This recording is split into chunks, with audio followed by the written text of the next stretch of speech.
नमस्कार, मैं चंदा वीरानी मुंबई से आप सबका एसके टीवी में हार्दिक स्वागत करती हूँ। आज मैं आपको एक ऐसी पर्सनैलिटी से मिलवाऊंगी जिन्होंने बचपन से अब तक अपनी पूरी जिंदगी सिर्फ संगीत को समर्पित की है। जिनके गुरु हैं हमारी लता दीदी, जिनके कदमों पर वो आज भी चल रही है। हर चीज़ में उनको सिर्फ लता जी ही दिखाई देती है, चाहे गीत हो, संगीत हो।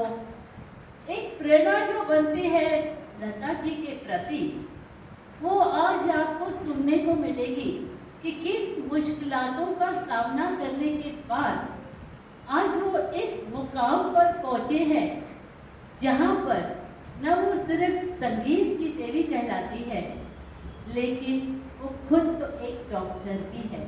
शायद आप विश्वास नहीं करेंगे कि ये मल्टी टैलेंटेड लेडी हमारे पास है और उनके साथ उनकी परी दीदी माया जी भी है।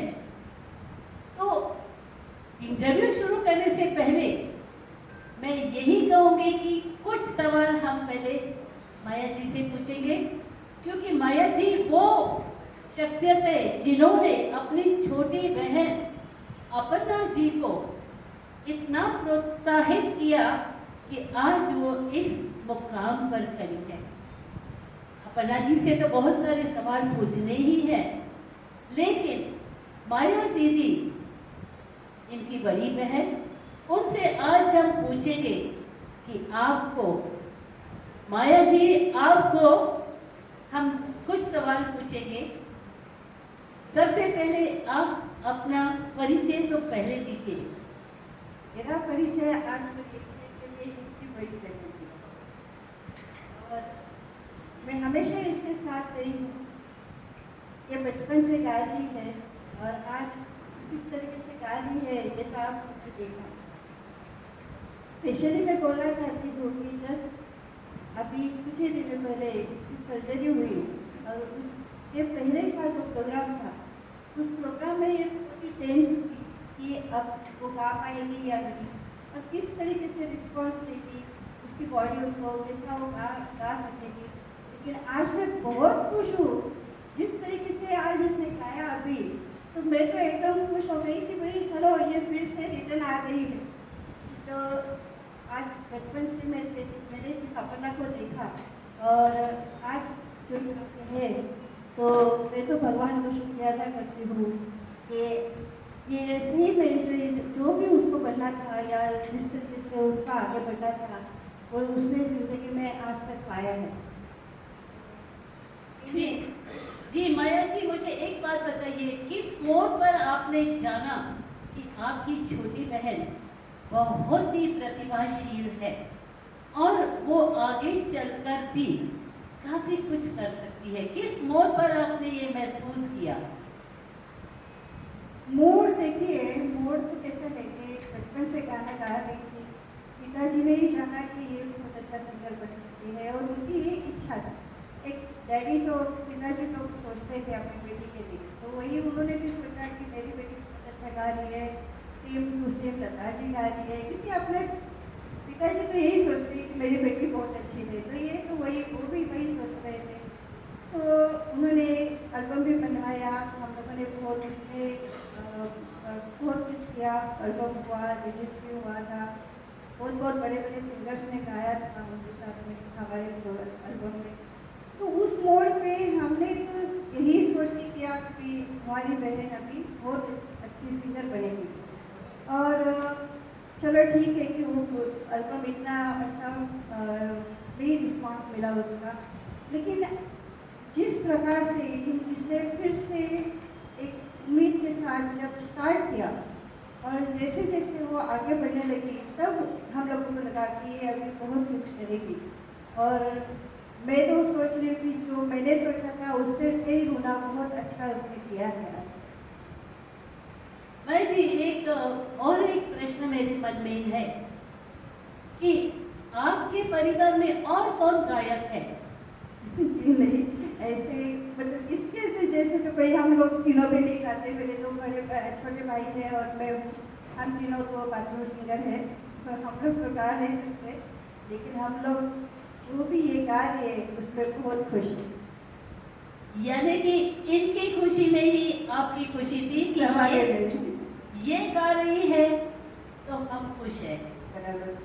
और प्रोत्साहन देते समय आपको लगा होगा ना कि ये इतनी प्रतिभाशाली है कि बहुत आगे जा सकती है।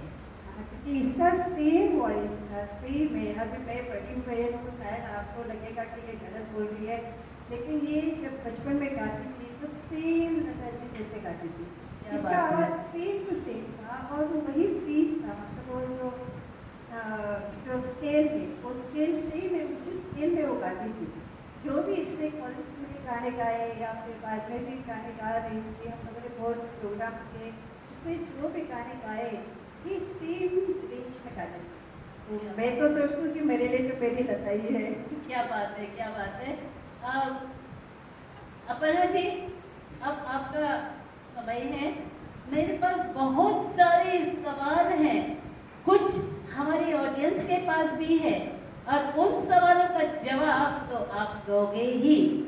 सबसे पहले एक सवाल मेरे मन में या सभी के मन में ये होगा कि मुश्किलातों का सामना करने के बाद आप इस मुकाम पर आए हो।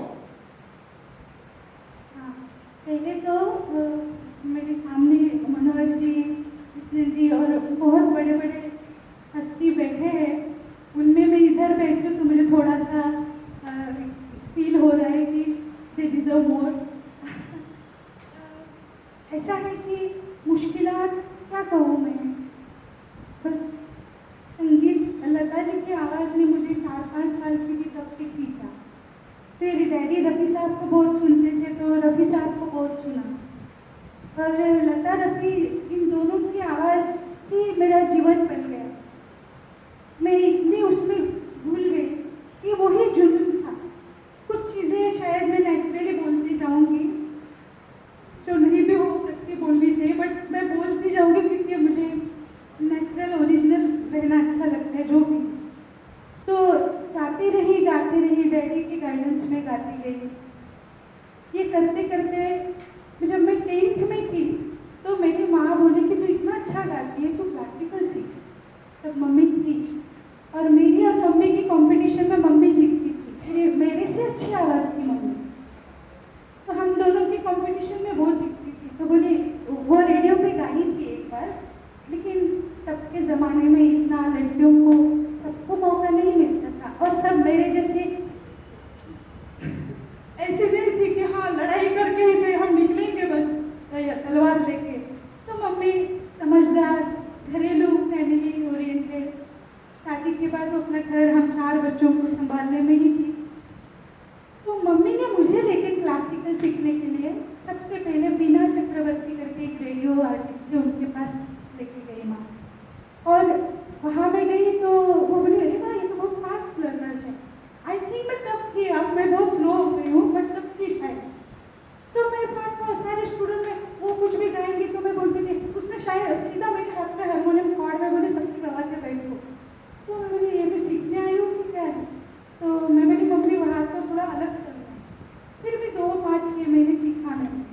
बाद में घर में पढ़ाई का थोड़ा कोर्स था, मम्मी बोली पढ़ाई के साथ साथ गाना करना है, ठीक है। फिर 12th हुआ, मेडिकल का एडमिशन भी हुआ और मेडिकल में मुझे हॉस्टल में मैंने जो गाया उसके बाद सब ने मेरे सर में फिर भूत डाल दिया, आए तू क्या इधर मेडिकल का सीट वेस्ट करने आई है, ऐसे करके जी। ये मुश्किलातें ऐसी हो गई बाद में कि मैं लता जी को एक तो फॉलो करती थी। ऐसे डैडी ये सब बोलते हैं, मुझे मालूम है मैं क्या गलत गाती हूँ या कितना कम या कितना ज़्यादा परफेक्ट आ रहा है, बट सीखती गई मैं। उसके बाद मम्मी का अचानक देहांत हुआ हार्ट अटैक में और वहाँ से मेरे डैडी ने फिर 1991 से एक शाम माँ के नाम ये प्रोग्राम आयोजित करने शुरू किए, जिसमें मैं माँ को श्रद्धांजलि देते हुए 10 साल तक मेरी शादी होने तक गाई। और शादी भी एक्सीडेंटली हुई तो वो किस्सा अलग से बताऊंगी, बट शादी के बाद मेरे पति मुझे अंधेरी लेके आए कि ये जो तू गा रही है, यहाँ मेरे पास भावेश जी आए हैं जो डोंबिवली में मेरे साथ जुड़े हुए थे, मेरे स्टूडेंट थे डोंबिवली के भावेश जी। और मेरे पति बोले यहाँ इतना तो आ करके बैठे कौन सुनेगा, चल अंधेरी में। तो हम अंधेरी आए और अनफॉर्चुनेटली थोड़ा मुझे यहाँ का क्लाइमेट या जो भी मैच नहीं हुआ, थोड़ा टाइम लगा मुझे सेट होने को वोकल कॉर्ड्स को। बट उसमें भी मैंने 500 प्लेबैक किए, मराठी, हिंदी, पंजाबी, भोजपुरी, कन्नड़ा और गुजराती, ऐसे 6 लैंग्वेज के लिए मैंने प्लेबैक गाया। वो छोटे स्केल पे रिकॉर्डिंग मिलते थे, छोटा मोटा एनवलप मिलता था, कभी चेक बाउंस भी होते थे, कुछ चेक मिलेगी नहीं कभी, कोई रिग्रेट नहीं था। मैं पैसे के लिए नहीं गा रही थी, मेरा जुनून था, संगीत से प्यार था और मुझे कोई बुला के कुछ तो दे रहे तो उस पर खुश थी मैं और गाती गई। क्योंकि मेरे पास मेरी माँ ने जो मेडिकल प्रोफेशन दिया वो भी एक था कि जब अगर मैं कमा नहीं पाई संगीत से तो प्रोफेशनल मेडिकल डॉक्टर में हूँ। यही सवाल मैं पूछने वाली थी, मेरा अगला सवाल यही था। साथियों, एक बात बता दूं मैं आपको, जहाँ तक मुझे ज्ञान है कि हमारी अपर्णा जी एक डॉक्टर बनने जा रही थी। डॉक्टर बनते बनते एक महान गायिका बन गई और लता जी के कदमों पर चलने लगी। तो मुझे यही पूछना था कि ये कैसे हो गया कि आप डॉक्टर जाते जाते अब वापस आके गीतों में पड़ गई? नहीं, मैं 4 साल की थी तब से सिंगर हूँ, क्योंकि मुझे याद है तब से मैं गा रही हूँ। डॉक्टर तो मेरी जर्नी में आया, एजुकेशन तो मैं करती गई और डॉक्टर बनी, लेकिन गायिका मैं पहली हूँ, मैं अपने आप को सिंगर मानती हूँ। और फिर डॉक्टर मेरे साथ जुड़ा है, वो ज्ञान है, तो मैं अपने मेडिकल फील्ड का थोड़ा बहुत यूज़ मुझे होता है फैमिली मेम्बर्स में या अपने दोस्तों में, या जो मेरे पेशेंट बनते जाते हैं, मेरी कोशिश यही होती है कि मैं उन्हें पूरी तरह ठीक करूँ।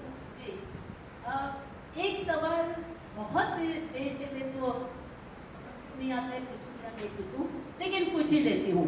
ये बताइए, आज जिस मुकाम पर आप पहुँचे हैं उसके यानी कि म्यूजिक क्षेत्र में आपको क्या तकलीफ है? क्योंकि मुझे ऐसा लगता है बहुत आसान नहीं है। तकलीफें ऐसी होती है कि हमें अपने दायरे फिक्स करने होते हैं कि मुझे यहाँ तक जाना है, यहाँ से ये करना है, ये नहीं करना है। जिन्होंने स्ट्रगल किया है म्यूज़िक लाइन में उनको समझेगा कि कुछ अपने अपने कंडीशंस रहती कि मुझे इतना करना है। और मैं आज बहुत खुश हूँ, जितनी भी तकलीफें आई लेकिन मुझे वो सब मिला। मतलब एक फैमिली का सुख, मेरे हस्बैंड बहुत अच्छे हैं, मेरा बेटा बहुत अच्छा है, मेरे पेशेंट भी ठीक हो जाते हैं मेरे से, और आप सब इतने लोग मुझ पे ट्रस्ट करके जुड़ते जा रहे हो। तो जो तकलीफ है वो मैं भूल ही गई हूँ। मुझे सिर्फ इतना याद है कि मैं गा रही हूँ, कब से गा रही हूँ और अभी भी गा रही हूँ और गाती रहूँगी। ये बात सही है कि जिसको फैमिली का सपोर्ट मिलता है, परिवार जिसके साथ रहता है, वो हमेशा आगे बढ़ता रहता है और अपनी मंजिल तक पहुंच ही जाता है।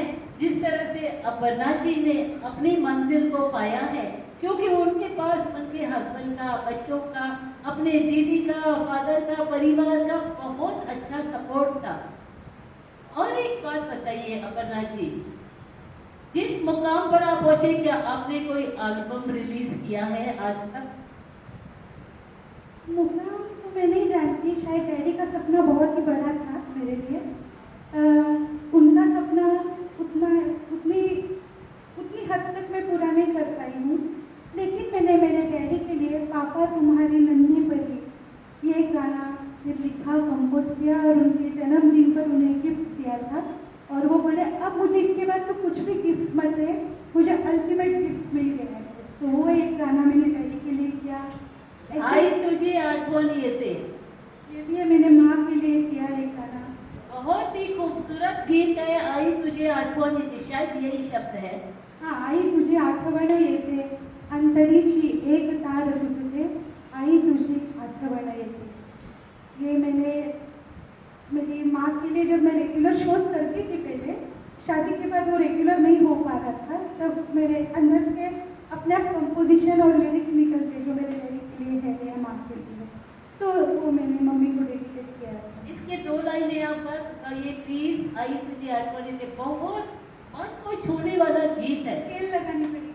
मन को छूने वाला गीत है। शायद मेरे तो आंखों में आंसू भी आ जाते हैं इनको सुनते। बहुत प्यारा गीत है।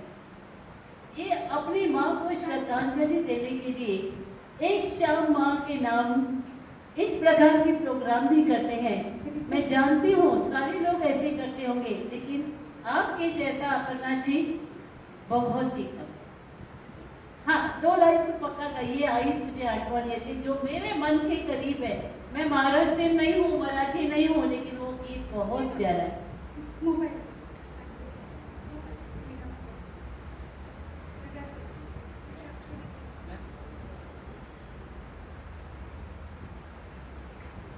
तब तक आप अपने क्वेश्चंस, अपने सवाल तैयार रखिए। कोई भी 2 जन एक एक सवाल पूछ सकते हैं, आपके मन में क्या है। और इनको बता दीजिए कि आपको पूछना है, तो हम माइक दे देंगे वहां पर।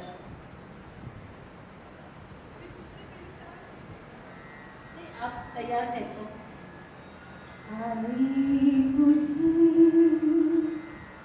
आठवण येते, आई तुझी आठवण येते, अंतरीती एक तार फुटते, आई तुझी आठवण येते। हर माँ के लिए एक तालियां हो जाए। कितना खूबसूरत गीत है। अंतरात एक काई तार टूटते, समथिंग लाइक एक तार टूटते। क्या शब्द है।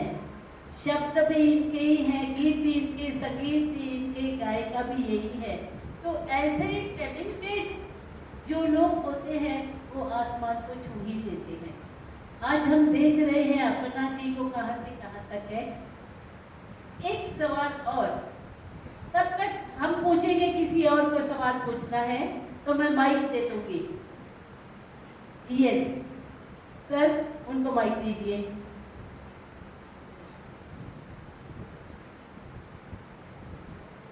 आप खड़े हो जाइए या फिर यहाँ आ जाइए, कैमरा पर आ जाइए। सभी को नमस्कार। मैं एडवोकेट विनोद पाठक।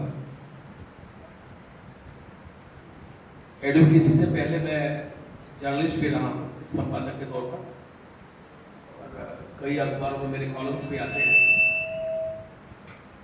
मेरा एक प्रश्न था, आप प्रोफेशनली डॉक्टर हैं, लेकिन संगीत को, जैसे आप म्यूजिक कंपनी को आपने जो है बनाया, आपका मूल उद्देश्य क्या था? जब हर व्यक्ति का एक जैसे एक उद्देश्य होता है, आपका अपना उद्देश्य क्या था?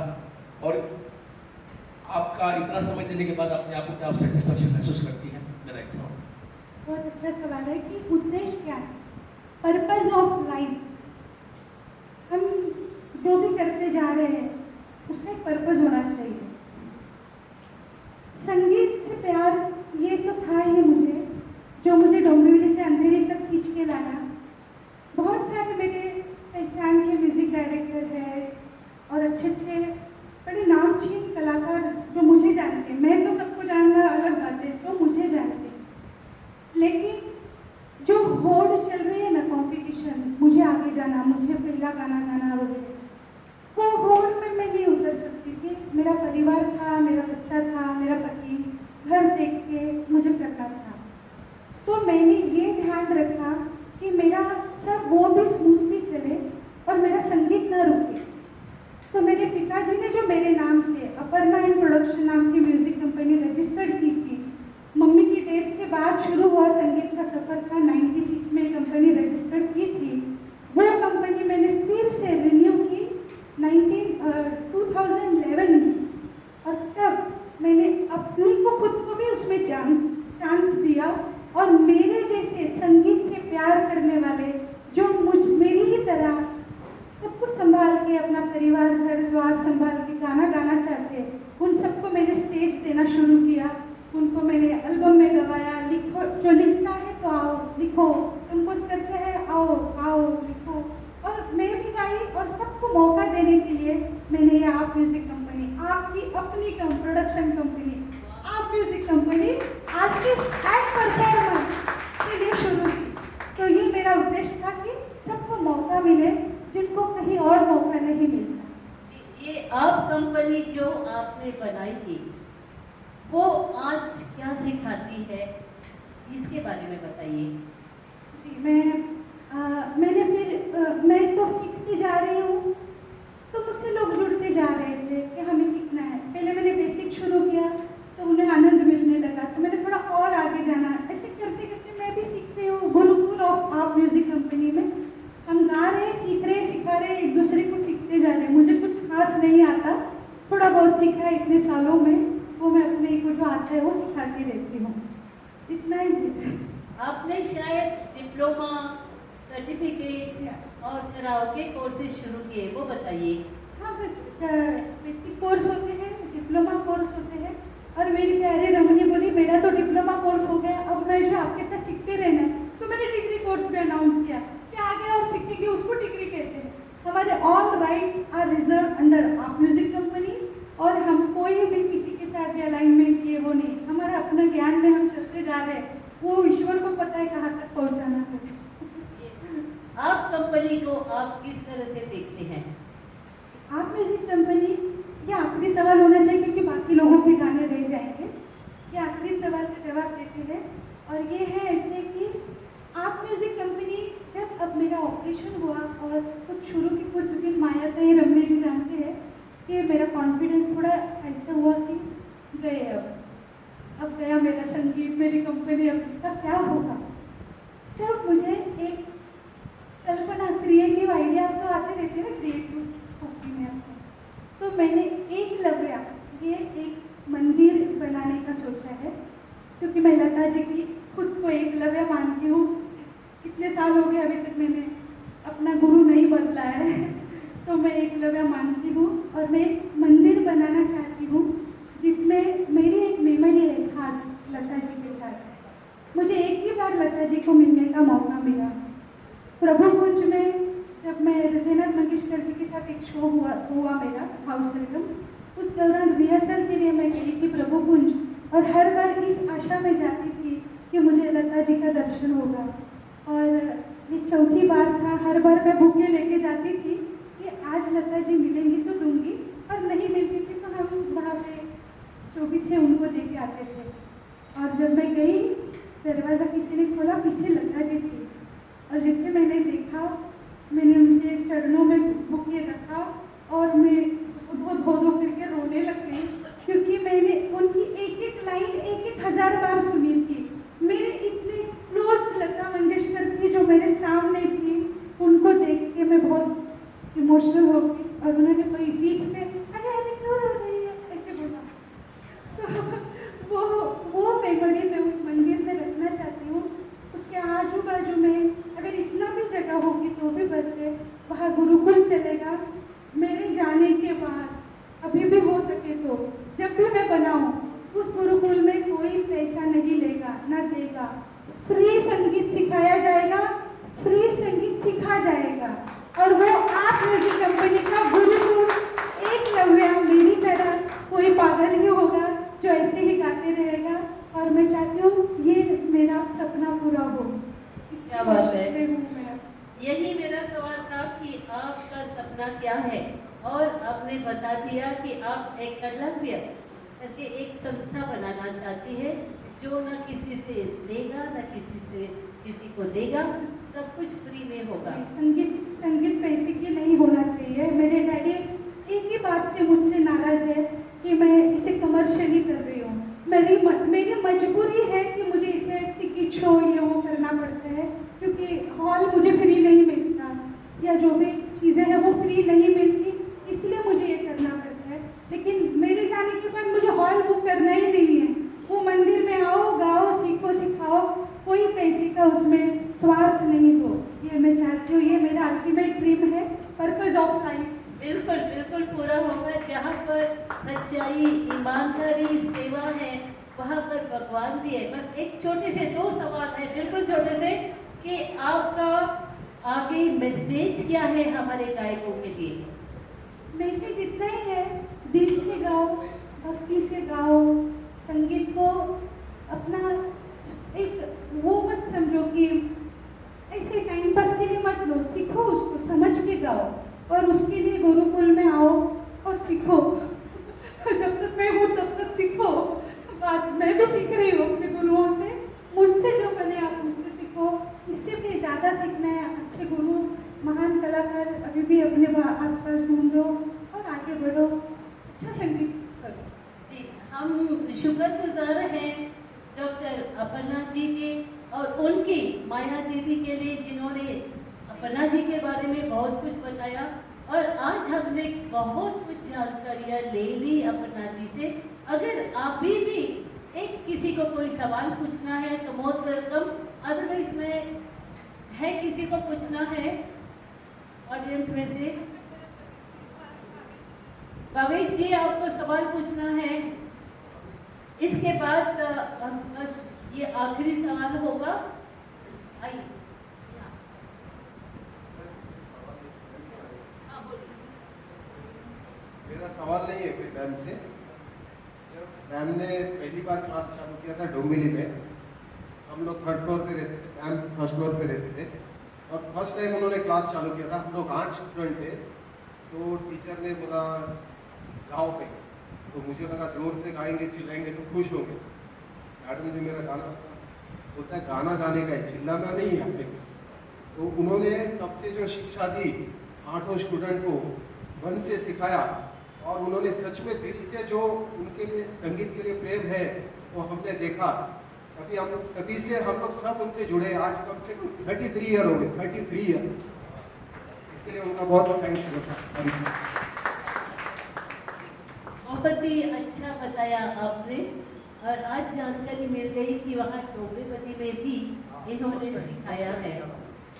साथियों, अब वक्त का तकाजा है कि हम इस इंटरव्यू को यहाँ ही समाप्त करें, क्योंकि हमारा आगे का प्रोग्राम भी अभी और बाकी है। मैं शुक्रगुजार हूँ हमारे SK TV, सिंधी कच्ची TV के, जिन्होंने ये मौका दिया कि मैं अपर्णा जी का इंटरव्यू ले लूँ, क्योंकि हम उन्हीं पर्सनैलिटीज़ को बुलाते हैं जिन्होंने अपने काम को हासिल किया है। मैं धन्यवाद करूँगी आप सबका भी, जिन्होंने अपना कीमती वक्त देकर इस इंटरव्यू को सुना और देखा, और शायद फिर से एक बार मुलाकात होगी। तब तक के लिए जय झूलेलाल।